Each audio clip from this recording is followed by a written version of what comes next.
What's up, guys? Welcome back to another Modern Warfare 2 / Warzone 2 video. We got some huge news and leaks and information that just dropped about Warzone 2, about DMZ, and about Modern Warfare 2. So some really exciting stuff here, guys. So first off, let's talk about the ground war maps and a little bit about Al Mazrah, the Warzone 2 map. So here we go. So JGod put out a tweet. He says, "Wonder how many ground war maps will make their way into Modern Warfare 2." And he goes, "Here is how it looks so far compared to Verdansk." So, so far he points out that there's only 2 locations in here for ground war maps out of the whole Al Mazrah map compared to, what we end up with in Modern Warfare 2019. We ended up with 8 ground war maps by the end of the game's life cycle.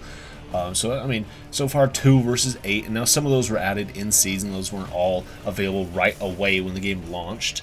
But then Tom Henderson commented on here. He says, "Wasn't there some kind of confirmation that all the point of interest were part of Modern Warfare 2 in some capacity?" And then he dug up a tweet from Charlie Intel that says, "Multiplayer and hashtag Modern Warfare 2 features 2 key styles of play, battle maps and core maps. Battle maps are large-scale maps, while core maps are built exclusively for 6v6. It says core maps will take place in locations around the world, and battle maps will be point of interest from the new Warzone map." So and then he says, "This looks more like all the ground war maps will be on the BR map, but not all the point of interest will be ground war maps." And then Tom Henderson says, "I understand." And then Charlie Intel jumped in here. They say there's also Santa Cena map, which isn't on Al Mazrah, that ended up as a ground war map. So, okay, that's interesting. There's another member of the community. He says here, "I present to you the other 2 previously leaked ground war maps, Hydro and Oilfield." And so this is where they show up on the Al Mazrah map. So that is Rohan Oil and Hydroelectric, and also included 2 screenshots of those maps. This one is of Hydro and this one is of Oil Fields. Kind of cool. I mean, we already got kind of like a little sneak peek look of these. So, those are going to be 2 of the new ground war maps from the Al Mazrah map. So it'd be kind of interesting. And it's kind of what we suspected. Like I said, how with Modern Warfare 2019, they took the Verdansk map and they split it up into ground war maps, and then they split it up that way. Good use of resources. But it was also kind of cool because when Modern Warfare 2019 first came out, you're able to play on these massive maps, and some of them you could tell that they're connected. So even back then, we knew that there was a battle royale coming, but Infinity Ward didn't want to acknowledge it or anything like that. So they're like, yeah, all these maps are literally part of the same thing. They're just not connected within ground war. But then eventually, Warzone came out and it's like, oh, ta-da, yeah, all these maps and stuff you've been playing on for ground war are now all coming together to form a battle royale map. So kind of interesting. But yeah, we got 2 more ground war maps here pointed out by this guy, Nick. So that's kind of cool. We got Hydro and Oilfield, as well as, our initial 2. So that's pretty cool. Next up, let's talk about a bunch of leaks that we have for DMZ. So this kind of also applies with Warzone 2 and stuff, because DMZ is a part of Warzone 2. So this guy, Leaker, he says DMZ will feature a key/key card system similar to Tarkov. Each key and key card will allow you to access specific rooms/locations on the map. And then he says DMZ keys will feature a wear system. You won't be able to use them indefinitely like you can in Tarkov. So that's kind of cool. It'll be kind of interesting.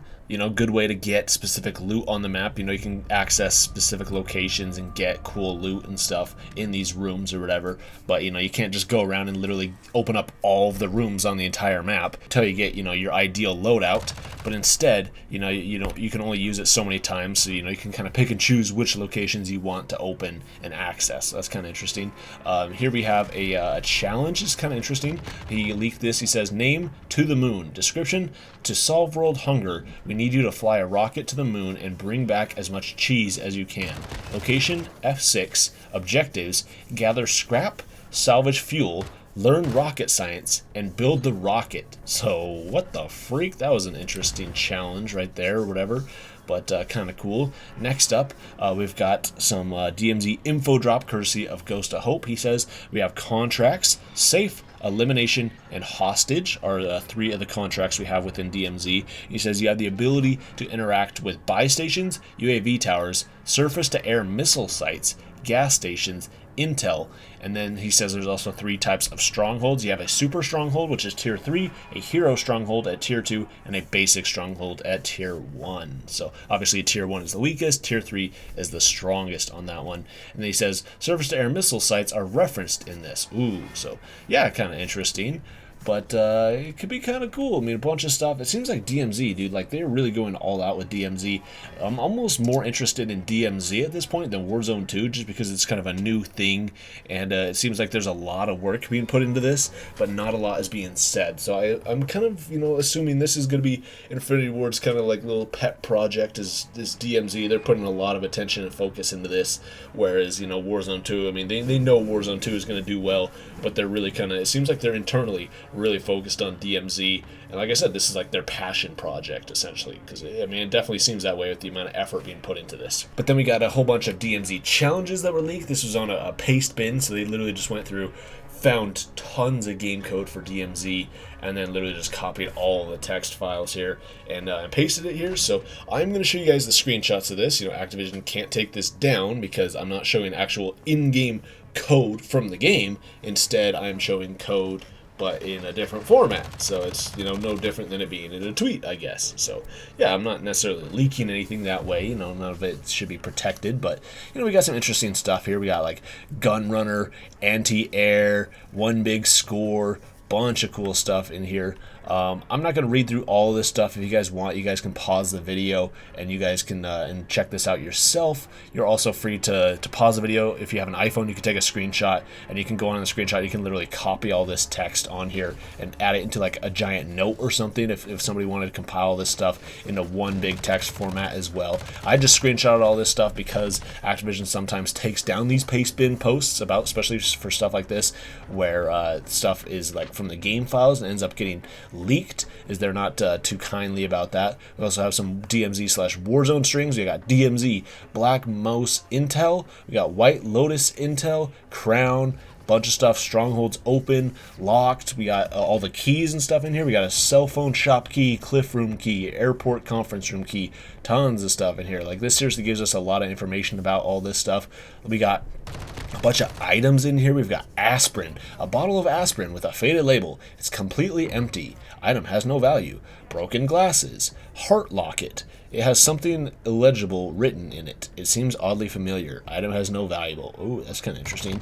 Origami horse, picture of a cat, like weird stuff in here. I don't know, it's interesting. Like, are you gonna be able to pick all this stuff up? Like, I don't know, it's kind of weird.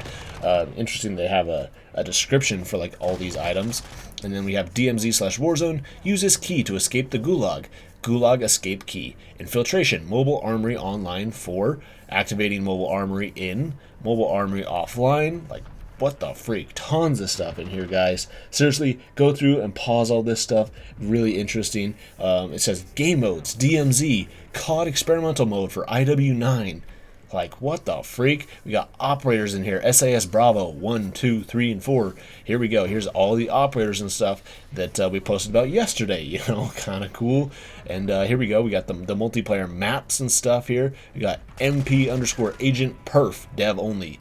El Oscilo Santa Sena border crossing. We got MP action part, MP cruise, MP crypto, whole bunch of stuff there. We got MP_favela, MP_ backstab, and it seems like, you know, the areas here, we got like, say, like marshlands, floating bay. We've got ourselves oil field, observe. These ones aren't like MP_, so I'm wondering if maybe these aren't necessarily multiplayer maps, if instead these are what that means for, like, say, a ground war map instead. So it could be kind of interesting because we just barely talked about that, about oil field being a ground war map. So I don't know. What do you guys think about this? Let me know your guys' thoughts. I'm not going to make any, you know, bold claims about this, but like I said, you guys can go through here and you guys can check this stuff out and screenshot it, do whatever you guys want, pause the video. Got a bunch more DMZ missions and stuff, like seriously tons of stuff. It's just kind of crazy how much people are actually able to go through the game code and literally just go whoop and just data mine the beta and pull all this information out.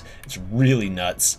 But yeah, so there we go. That is all of the paste bin stuff for you guys, all of those game code files and stuff, so you guys can check all that out if you want to, if that interests you. If not, let's move on to the last little bit of information for this video, and this is coming from Ghost of Hope.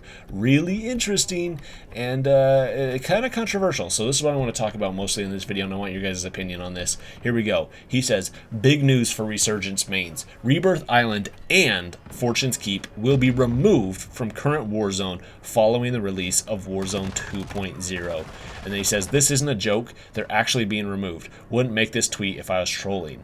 So, Rebirth Island and Fortune's Keep are literally going to be removed from Warzone 1 when Warzone 2 drops. So, what? Like, this is kind of incredible. So, what does this mean exactly? Like, this is just a leak still, but he said, like, he's a pretty confident in this leak, and he wouldn't put this out here like he says if he was trolling. So it's like, are they really going to do this? They're going to pull Rebirth Island and Fortune's Keep within Warzone 1 when Warzone 2 comes out. So, I mean, I could definitely see them doing this because of how popular Fortune's Keep and Rebirth Island both are. You know, if they pull the maps literally from the game, it kind of forces people to jump over and to try out Warzone 2, or at least try out Caldera or whatever. And I mean, I wouldn't put it past Activision basically being like, no, hey, you can't play Rebirth Island anymore. No, you have to go try El Mazrah. You have to go try this new game, basically. Like, they're really, pushing you within just the menus of Warzone and Vanguard and all these games and stuff. Buy Modern Warfare 2. Buy Modern Warfare 2. Pre-order now. Pre-order it. Pre-order it. Buy it right now. Like, so much advertising for it within these games. But like I said, I also wouldn't put it past them for them to literally remove Rebirth Island and Fortune's Keep to force you into Warzone 2. Now this also begs the question, does this mean they're going to add these to Warzone 2? I could see that. As of now, we are only having one Warzone 2 map, and that's El Mazrah. We don't have any leaks or anything saying that Verdansk is going to be coming to Warzone 2 or Caldera. So, I mean, it kind of makes sense that, yeah, maybe, they remove Fortune's Keep and Rebirth Island from Warzone 1, but they immediately turn around and add those into Warzone 2. Now, we don't have any information like that. That's just me speculating. But I think that would be interesting. I mean, that would be an interesting way to move a lot of the community over to Warzone 2. Is like, hey, we removed like your 2 favorite maps, and we put them in Warzone 2. So go play Warzone 2. So literally stop playing the original Warzone, go play the new one. So, like I said, I wouldn't put it past them to do that. But then it sounds like they're going to be, keeping Caldera. So for Warzone 1, Caldera will be literally the only map you can play. If you ever want to go back and play Warzone 1, you can literally only play Caldera from here on out, because they'll remove Rebirth Island and Fortune's Keep. So it's like they already removed Verdansk, but then they're leaving, Caldera, and they also removed Verdansk like 1984, so they're literally only leaving Caldera until eventually Warzone 1 gets shut down. Like, that's, I don't know, it's so strange. I didn't think that they would ever do this. I thought, they would leave Warzone 1 alone and just gradually stop supporting it over time and start focusing on Warzone 2. I didn't think that they would, almost purposely handicap Warzone 1 to get people over to Warzone 2 for some reason. So, I don't know. Honestly, I think it kind of would have been interesting too if they would have just kept these maps within Warzone 1, but then added the same maps into Warzone 2, because it'd be kind of interesting, especially if they expanded and made the maps maybe a little bit bigger or badder or whatever, made some changes to them, and also up the graphics or whatever on them, get the community excited, be like, hey, I'm going to go play the new Rebirth Island, I'm going to go play the new Fortune's Keep, I'm going to hop over and I'm going to play some Warzone 2. I don't think that removing them from the original game is necessarily the way to go for that, but I don't know. That's just what it is. That's the leak right now, so we'll see what Activision has to say about this, or if, maybe they're just going to stealth do this. They're just going to be like, hey, as soon as Warzone 2 comes out, they're just going to go, whoop, all right, Resurgence and Rebirth Island and Fortune's Keep, boom, they're both gone, and whoop, nope, but hey, all of a sudden they're in Warzone 2, but then again, this is the only leak we've had saying that these maps, he doesn't even say here that they're coming to Warzone 2. He literally only says that they're going to be removed from Warzone 1. So we don't have any leaks saying they're coming to Warzone 2. But, I mean, that's what I would assume, because why else would they remove them if they weren't going to be adding them into Warzone 2? Maybe it's just a temporary thing. They're removing them temporarily from Warzone 1 to force the community over. I could see that, and they'll add them back sometime later, because they kind of already do that, with their rotations or whatever. They kind of, screw over. They did that for a while. They kind of screwed over Rebirth players and forced them to play Fortune's Keep, which I'm like, dude, I don't know why Activision is obsessed with doing that. Why they're like, hey, we are going to remove player choice. We're going to force you to play Fortune's Keep. Because we know a lot of you, exclusively play Rebirth, but no, we're going to take that mode away. You can't play Rebirth, you have to play Fortune's Keep. It's like, dude, give me a choice. If I want to play Rebirth, I want to play Rebirth. I don't want to be forced to play something new. But it sounds like they might be doing the same thing here in Warzone 2. So, what do you guys think about this? Let me know in the comments down below. Thank you all so much for watching. If you guys enjoyed the video, give the video a thumbs up, and subscribe if you're new around here. Thank you so much for watching, and I'll see you next time.